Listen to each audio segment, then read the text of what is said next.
Well, open your Bible, will you? Meet with me in John's Gospel, chapter 3. We'll begin in verse 16. For God so loved the world that he gave his only Son, that whoever believes in him should not perish, but have eternal life.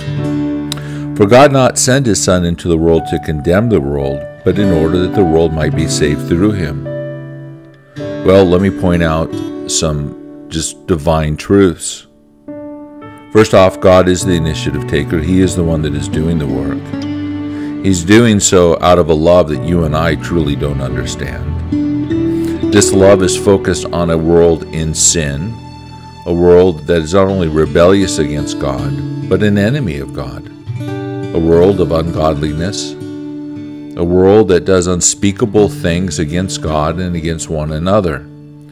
For it is in our nature, the Bible tells us, in the heart of man is destruction. And the things that we're capable of doing to one another is unimaginable at times.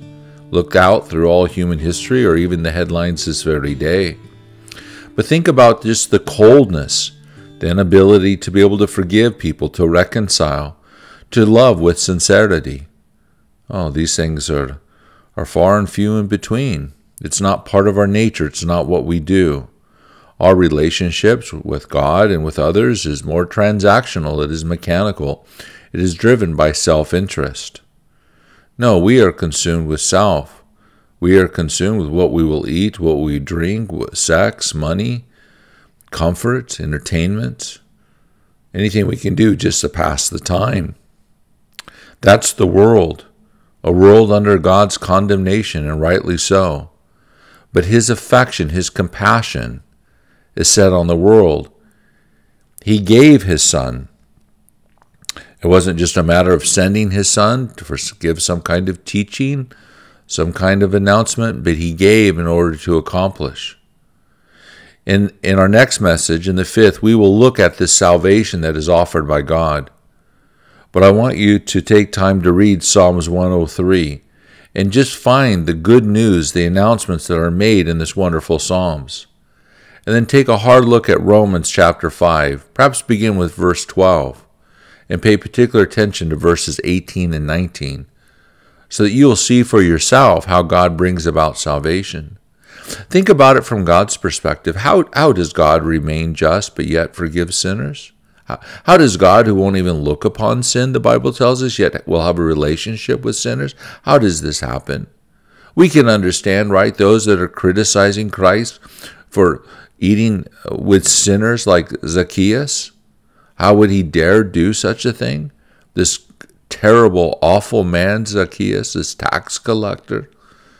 How could Jesus do such a thing? He would never, because they know that a righteous person would never be in the presence of a sinner. Same way, when you think back and you look at the reluctant evangelist, Jonah, there he is, these terrible people in Nineveh, all their crimes, their sins that they've committed, and there they are, broken, repenting out to God. They see their evilness and their wickedness for what it is, and they seek after God. They're sinners. When you think about it, what is it that made people so upset, angry, even want to put Jesus to death? A, it's because he was not like them, for he is from above. And B, he is saving all the wrong people in their eyes, which is why I'm suggesting to you to go back and look at the end of Romans 1, where you see people in overt sin. It's very transparent. It's well known. And then you see the moral and ethical people beginning of Romans 2, and then the religious people at the end of Romans 2. But Apostle Paul tells us that all three groups are condemned. Why? Because they don't have faith in the Lord Jesus Christ. They have not been born again. They do not have a new nature. No. And pastors have been warning us about such an approach, a trap, because really there is no use in continuing on without understanding that without faith and belief in the two verses that I just read, for God so loved the world that he gave his only Son, that without actually believing that and without trusting it, nothing else matters.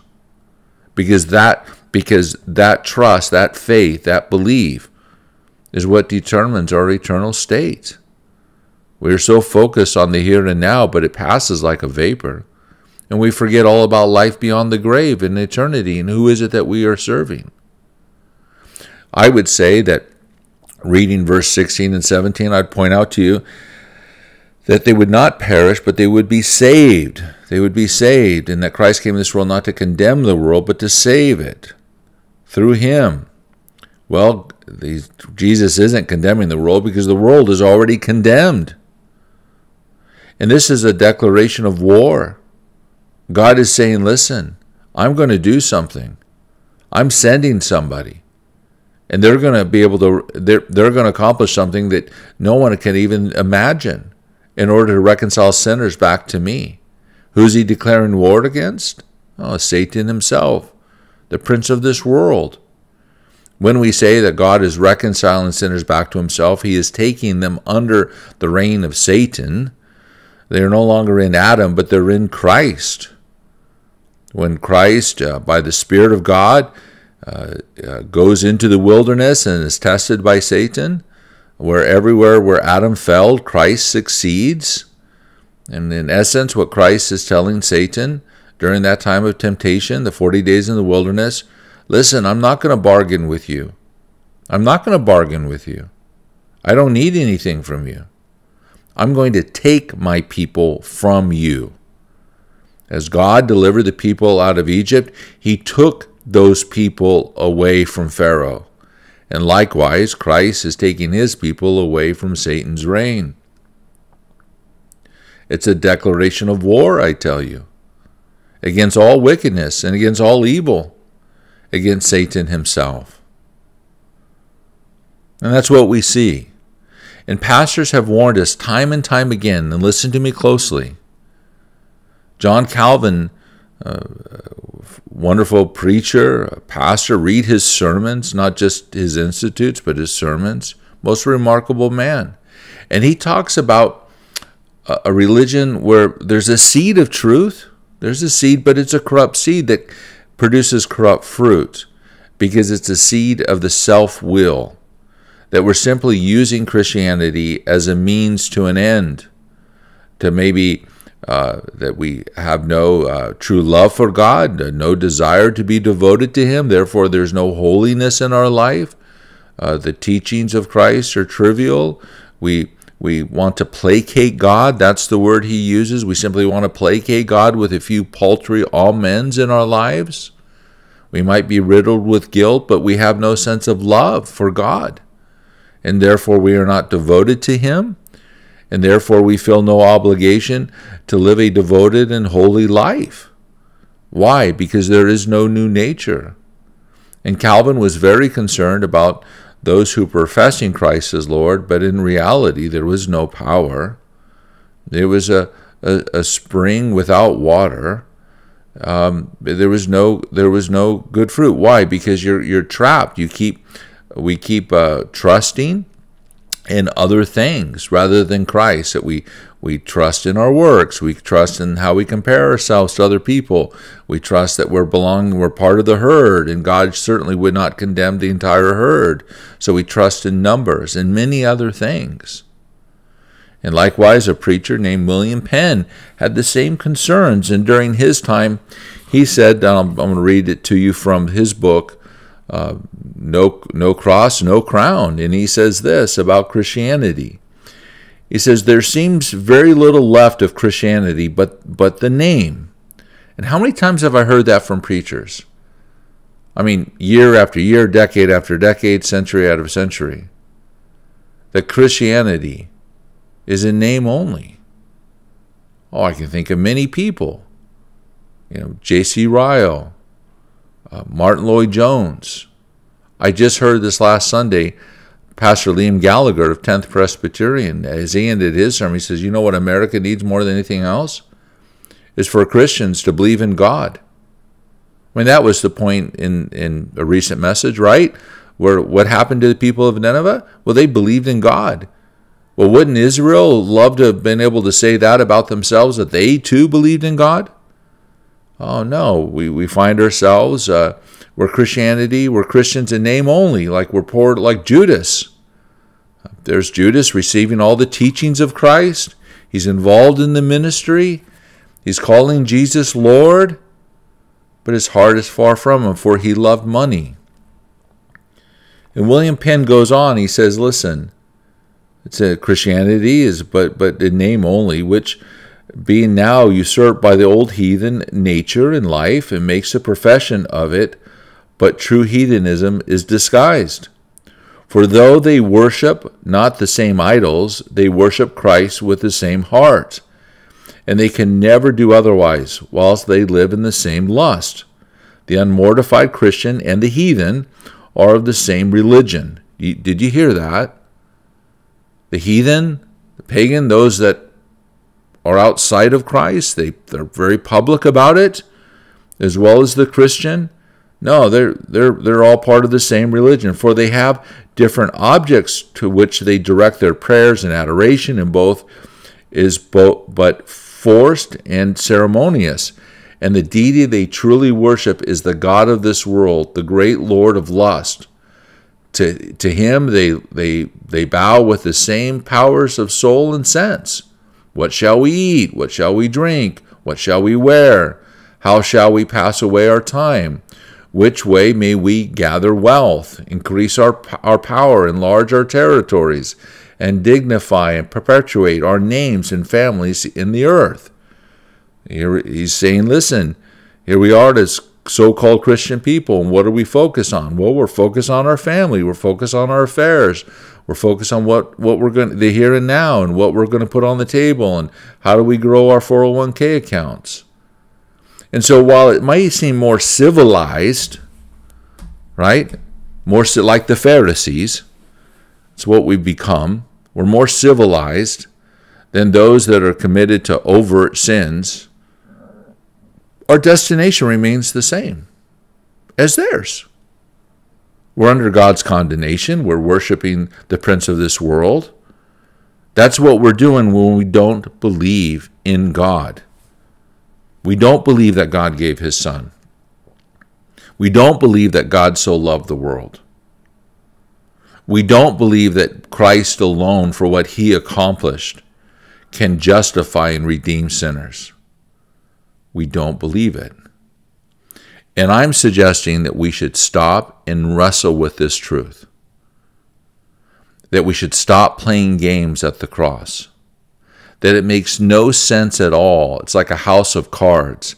That unless we get the foundation right, everything else eventually will fall apart. You know, I say that we don't make a decision for Christ, but we flee to him. And I want to tell you what I'm talking about. If you're afraid of water because you don't know how to swim, and somehow you find yourself in a lake, you thought you'd just walk out for a little bit, and then all of a sudden it just like you walk off a cliff and you're going down, you're drowning, and the lifeguard sees you, and he rushes after you, and he grabs you. Well, let me ask you something: are you going to push him away? I mean, if you're just every ounce of strength trying to get breath and water's going down your lungs, are you making a decision to hold on to the lifeguard? Or are you fleeing to him? Are you grabbing him? Are you just holding him like there is no tomorrow?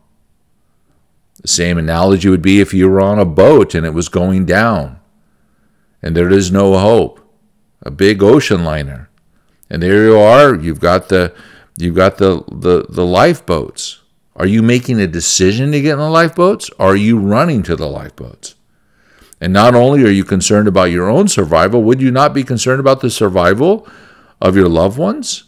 Would you not want to tell them the truth? That this big, beautiful boat is going down, but there is a lifeboat, there is a way out? Wouldn't you tell everyone around you shared in the same proximity of your cabins? Wouldn't you tell people as you were running down the hallway where to go? Are you making a decision? Are you fleeing to the lifeboats? And that's my point. We don't make a decision for Christ. We're flying to Christ once we see our need for him. God tells us, what does he desire? That we would walk humbly, that we would love kindness, and that we would do justice. And that only happens because our nature has changed. I'm suggesting to you we should stop and look unto God and know Him and let the Spirit of God actually work in our lives and produce real fruit. Let us not be artificial or superficial. Let us not live a faith of being an imposter. I want to leave you with this. There's an author, a pastor named Ian Murray. He has a sermon called The Chief Causes of Decay in the Church, and he speaks about the decay of the heart, and that Christianity is a heart religion. So you can put in his name in YouTube, Ian Murray, again, Chief Causes of Decay within the Church. And what he argues is what drives us to false teaching and wrong doctrine and wrong understanding that keeps us dead in our sins and lost and confused. It is not a lack of knowledge. It's the fact that our heart is decaying. And the fact that our heart is decaying is what leads us into error. So we have to deal with the condition of our hearts. Well, I'm going to stop for this week. I hope that you see the big picture and what's at stake. And next week, we will dive into this wonderful gospel of what Christ did for us at the cross. Grace be with you.